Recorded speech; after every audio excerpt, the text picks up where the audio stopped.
欢迎来到 NewsTT70，点击订阅频道，不要错过当天最热门的新闻。沉香如屑大师兄一见倾心，二见求亲，严旦3个细节看透他。严旦被唐周带到凌霄派，一个莲花精被带到捉妖师的老家，想想都刺激。严旦身上虽然没有妖气，不过还是胆战心惊，生怕一个不小心，小命就交代在这。第一次遇见大师兄，温文尔雅，看起来很平易近人，对严旦更是照顾。我这个有上帝视角的人，一开始都没看出来他是坏人，以为他是真的喜欢严旦。严旦却从3个细节就判断出他并非良人。不得不说，严旦在看人这块确实有一套。他跟唐周到凌霄派的时候，大师兄也正好回来给师傅祝寿。一帮师兄弟们非常八卦，平时不近女色的唐周师兄怎么带一个美女上山？严旦只能发挥自己演戏的本事，自编自演了一段，说我本是一家大户人家的小姐，遭遇了山贼抢劫，父母家人都被杀害，自己因为藏得还算周整，就被山贼看上，抓回去成亲。正在他叫天天不灵，叫的不应的时候，是唐天师从天而降，原来这个贼手竟然是一只癞蛤蟆精。唐天师见我可怜，便收我当义妹。这时候大师兄说严旦身世可怜，现在来了凌霄派，大家一定会保护他的。然后蒸螃蟹的时候，严旦抢着帮大师兄烧火，大师兄觉得这活不能让一个女孩干，于是又抢过来蒲扇。小师妹秦启问严旦有没有喜欢唐周，严旦立马否认，说唐周的性格真的一言难尽。大师兄听到这里，脸上不自觉地笑了一下。他对严旦是照顾有加，螃蟹先给严旦吃，还调好酱汁，亲自去河边钓鱼，给严旦加餐。后来去通知唐周下午课业取消，看见严旦没吃他钓的鱼，就知道严旦不喜欢吃鱼。之前看他喜欢吃螃蟹，就邀请他一起去抓螃蟹。唐周不同意，说严旦下午已经安排好课业了。大师兄说没关系，他陪严旦一起历练。唐周说严旦需要修的是静心自持，外人再不利于修身养性。后来唐周被派下山讲道，大师兄终于有跟严旦单独相处的机会。他做了一碗甜汤给严旦，说自己第一次见到他就喜欢上了，想要娶她。严旦嘻嘻哈哈，故意装傻，这么突然你是在开玩笑呢吧？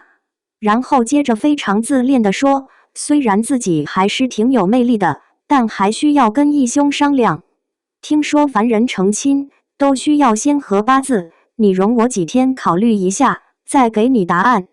拖延时间这招，严旦最擅长了。大师兄才跟他有数面之缘，一点不熟，竟然爱上他了，还要成亲。果然无事献殷勤，非奸即盗。大师兄的好，原来是想要赢得他的芳心啊！对于爱情这么草率，不了解一个人的情况下就贸然提亲，真的是有点不负责任。所以严旦判断，这个大师兄根本不是爱他，而只是想要娶她而已。一个人面对别人的殷勤，还是小心为好。严旦知道大师兄对他有意思，他故意不明确拒绝，把不能嫁给他的原因推到唐周身上，给大师兄造成一种自己还是有希望的错觉。所以在娶到严旦之前，他肯定会在严旦面前表现自己的。严旦也是利用这一点，想要逃出去。趁着唐周下山，大师兄来送甜汤，他故意说自己没睡好，山上的锁妖阵铃铛总是响，太吵了，希望大师兄能够帮忙撤下来。大师兄竟然答应了。严旦说自己想要出去走走都不行，唐周设了结界，大师兄又帮忙除去了。这下子严旦就自由了，他跑去锁妖堂，想看个究竟，却看到丹鼠被打回原形，关了起来。严旦情急之下，施法救人，却触动了机关，差点被万箭穿心。幸好唐周及时赶到，救了他。从这件事上看，大师兄是一个没有原则的人，为了追求心爱的女人，竟然违背原则撤了锁妖阵。这件事其实特别危险，很容易让里面的妖怪跑出来，也容易让人趁虚而入，非常危险。可大师兄心里只有自己的小算盘，却不顾大义，真的不是可以托付终身的人。一个人为了对你好，就没有底线，违背原则，那是一件非常可怕的事。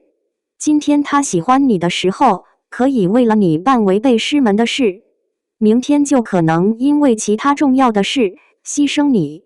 因为一个人如果为了达到自己的目的，就去牺牲别人的利益，这样的人是不值得托付终身的。就像知否李圣明兰曾经说过，一个人值不值得托付，重要的是看人品的最低处。大师兄人品的最低处是严旦所不能接受的，所以不值得托付。而唐周虽然总是欺负严旦，让他剥螃蟹，限制他人身自由，甚至往他脸上画乌龟，但是在大是大非上非常有原则，不为了讨好谁就违背自己的原则。唐周要下山给严旦解了不离镯，严旦刚高兴的刚要蹦起来，没想到唐周递给他一盘核桃，告诉他今天晚上要吃核桃粥，让他全部剥完。这时候大师兄来看严旦，继续跟他说要成亲的事，说自己第一眼就喜欢上严旦了，这几天相处下来越来越喜欢了，说自己可以保护他照顾他，不让他受欺负。反正言辞之恳请，情感之饱满，真的听起来很感人。严旦还是拿唐周出来做挡箭牌，说义兄恐怕不同意，然后还得一直剥核桃。大师兄走后，严旦说了句连个核桃都不帮我剥，还想要我嫁给你，你就不是那个。严旦这句话简直人间清醒啊，任你说的天花乱坠，只要没有行动，一切都是空。